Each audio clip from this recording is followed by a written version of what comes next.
in every single race of people, you have genetically stable and genetically unstable people.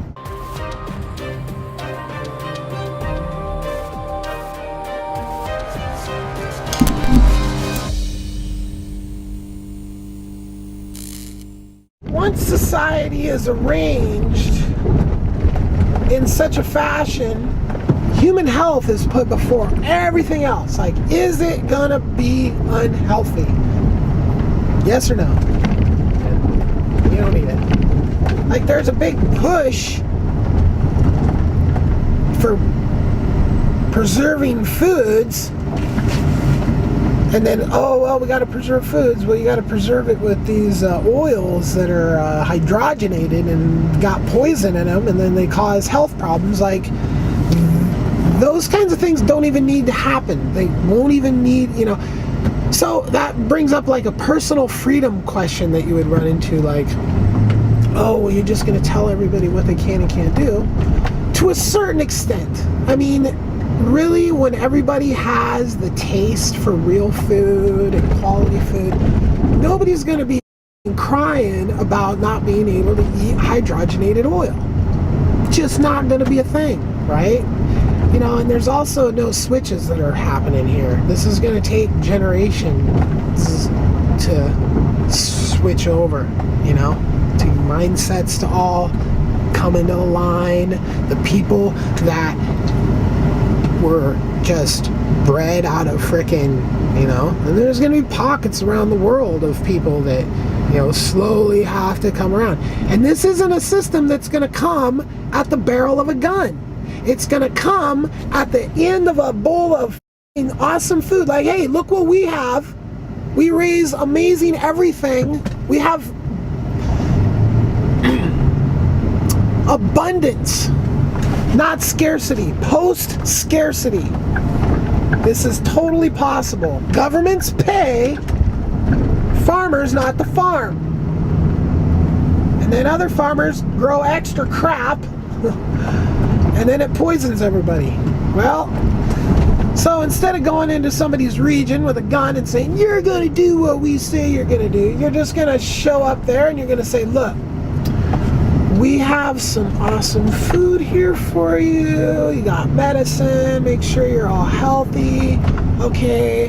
And now we're going to build you a school, power it, you know, educate you, give you all the knowledge that we have. We're not gonna, you know, charge you to go to college to get the knowledge. We want everybody to have the knowledge, right?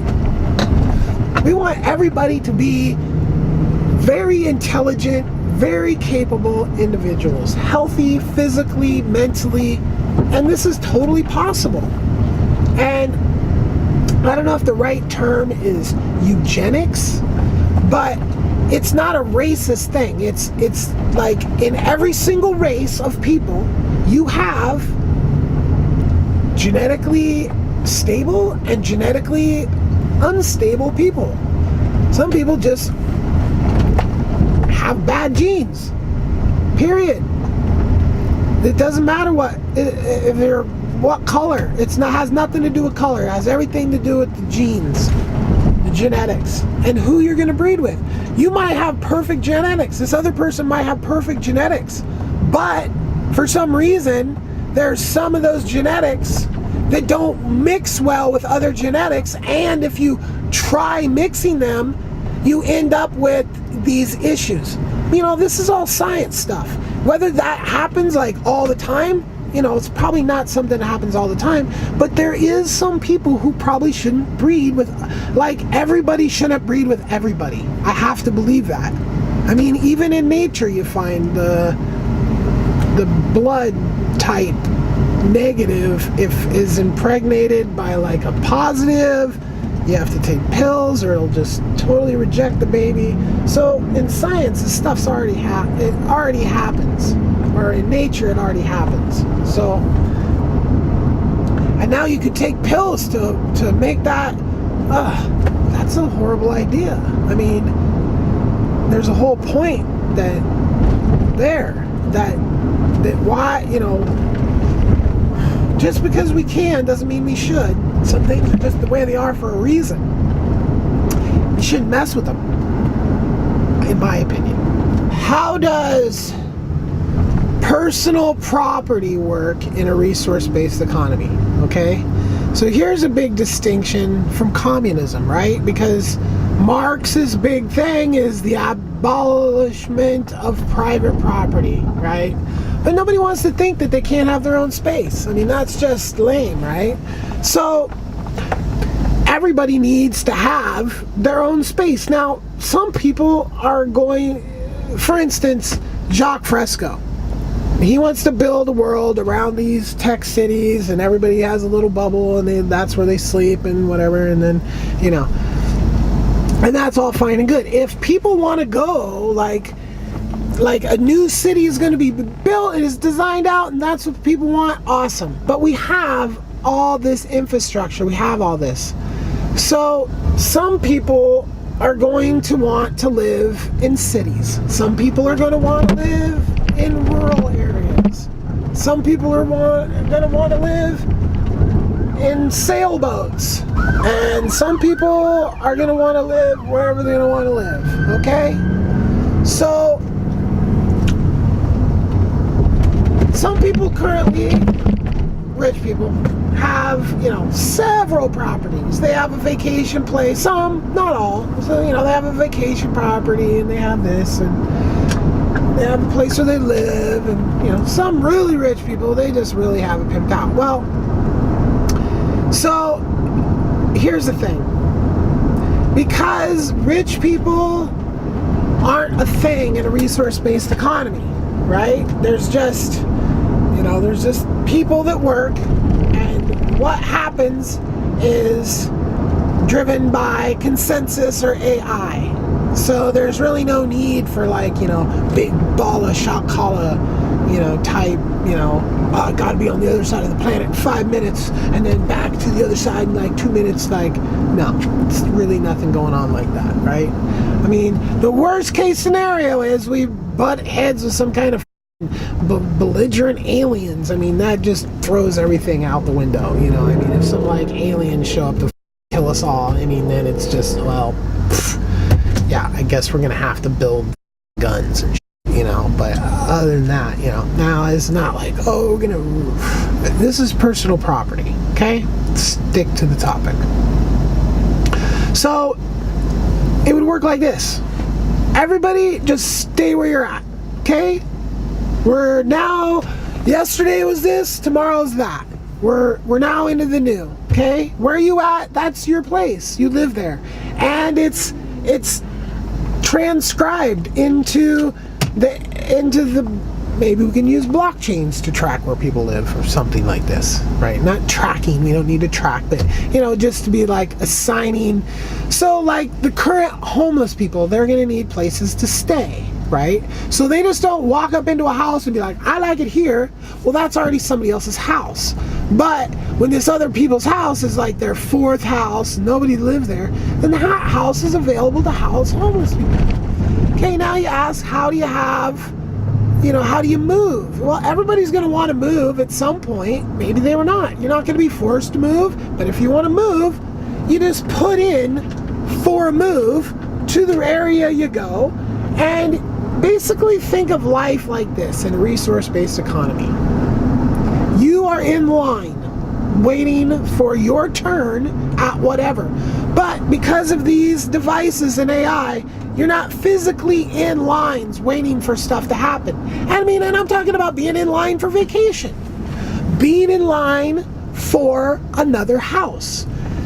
Being in line because your family's growing and you need a bigger house. If just some one guy just wants the biggest mansion in the whole world, and for some reason, whatever, I don't see that being a thing unless this one guy goes and utilizes resources that aren't allocated for anything else and just builds himself his own big place, because he wanted to in his free time, or she. then, you know, it is what it is. Got some friends together and like, I'm super far down on the list for a mansion because I don't want to have kids or a wife. So, hey, buddies, will you help me build a... Okay, you know, I mean, that kind of freedom is, you know, that's what we're freaking going for. And if this guy or girl or whatever just really wants something, but they're so far back in the line for it, then they could just build it. So, personal property, you know, the rich people that have, you know, lots of properties, I think there has to be a grandfather clause in there on a certain level to allow these people to not just be the people that foot their entire, you know, their entire way of life has to just, you know, we only want bad ways of life to go away and extremely excessive. You know, we don't want people to just, you know, have really, you know, fabulous lives because whatever reason they worked hard or they got lucky or their parents worked hard and got lucky or, you know, whatever, and they have it good. Now they have a bunch of properties and they have a lifestyle where, you know, they spend, you know, the spring in the vineyards of Italy and the winters in the slalom courses of Sweden or something like this, to this effect, right? That has to be addressed. We can't just be like, no, you can't, no. They can't hoard all these things. And what I envision is, while they're not there, then other people, and this is kind of on a almost like a vacation type thing. So having that distinction of like vacation homes and like residences. So, you know, everybody could have access to vacation homes eventually. They're in the queue for their time to go on a vacation to this. I mean, literally, that's what people are going to be doing because, quote unquote, free time is the vast majority of your time. Like, you only, obviously it'll progress, but people will only be working, you know, like a few hours a day. It'll progress to that within an amount of time, you know. So in this free time, people are going to want to travel and you know, so, and some people's property is vacation homes. So my proposal to take that into account is basically those vacation homes are vacation homes. So those people would have, like, you know, like most people wouldn't have like the right to go to this place every single year for this amount of days or whatever, right? They would just get a vacation in this level of whatever, you know, because we're talking about everyone in the world here, right? But when you look at harbors full of yachts, they're freaking full of yachts that are just sitting there. Very rarely is like every yacht out in the water, you know? And so these things can be used a lot more by more people when they're turned into more like timeshare, rental type stuff, right? And it becomes, you know, people get training. Everybody gets educated on how to use the stuff. Everybody's responsible to clean up after it. So back to the personal property thing, right? You just keep what you have. Now, the excess becomes just available to people when the rich people aren't there using it. When the people that own 15 houses and travel, well, you can't be in 15 houses all at once, pretty much is the deal. So you get to pick one house that's your residence that nobody's gonna just be ever. And then there's a whole other segment of houses. Maybe some of those houses these rich people might lose access to because they might be residences, more along a residence, not along a vacation. But they'll gain access to other places because they will have access to the other stuff. So, you know, it's, again, you only can be in one house at a time, right? Now, when you start talking about like art, so you have rich people that have you know, I mean, I had some neighbors that had the most amazing art collection in their house. It was freaking mind-blowing. The whole house was just full, wall-to-wall art, old paintings, vases, just everything, everywhere. Well, that's great for them that they, you know, worked their asses off and bought all that stuff and made that huge collection. But in my opinion, that art, I mean, within reason, you know, you can oops, I'm wrong. Within reason, you know, people have an art in their house, and we don't need to go into every single house and make sure there's not enough, you know. It's like most art should be in art type galleries so everybody can enjoy that type of stuff. Sure, you know, houses that have this and that, and the owner's not like looting the stuff out, but just like as people die of natural causes, their stuff is just moved into, if it's, you know, art, like valuable treasure art, old art, you know. I mean, and some of that is opinion, but I think everybody can agree that that type of stuff should be in places for everybody to enjoy. And again, you know, slowly going over this stuff, you know, and somebody dies and then the stuff goes into a museum. You don't go and go, oh, you got all that stuff, take it out of their house. And, you know, that's like mean. And that's like authoritarian. Resource-based economy is not authoritarian. But it's also not, you know, like just an open democracy either. Because, you know, which you want an open democracy to protect human rights, right? Well, when you're beyond the point where you need to worry about protecting human rights, you don't necessarily need a democracy, because the decisions that a democracy is always making about this and that, there's really not that much to decide. Okay, it's this stuff, it is the way it is. And I mean, a lot of the democracy is spent dealing with trying to figure out how to stop people from being tricky ways that they've figured out how to scam people, you know, in capitalism. So just a lot of it just kind of goes away. Back to personal property. So art would pretty much just stay with the owners until they died. Mega yachts and stuff like that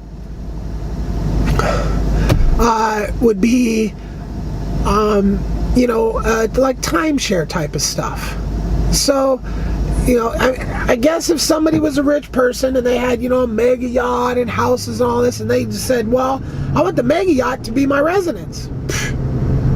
Right on. So your houses, if they're residence class houses, then they just become other people's residences, or any other vacation homes, you know, and then you got a timeshare on that. So, you know,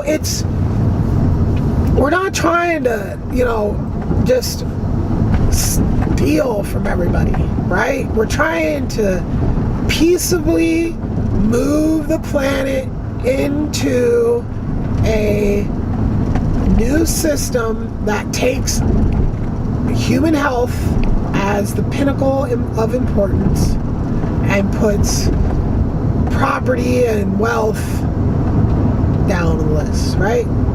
So people's lives are going to be improved across the board. And why is this going to be? Well, rich people that happen to be watching this and thinking, oh, this is going to be horrible, I'm going to lose all my stuff and blah, blah, blah. Well, one thing you're not going to lose, one thing you're going to lose that you're not going to miss is your security detail and your video surveillance systems and all the things that you have to employ to keep your stuff separate from everybody else's stuff. How much resources do we put into separating people's stuff? It's insane. Every police officer, every court, every law that revolves, it's like completely, all of that is to separate that this stuff is this person's and that stuff's that person's, and that person doesn't have anything. And that's in a nutshell. When you get rid of all that, you don't have to worry anymore about somebody wanting your and actively, going after it, making your life miserable, killing you, kidnapping you, taking it because they're rich, they're poor and you're rich. That all goes away. That all goes into the history books. And we look back and go, oh, those heathens.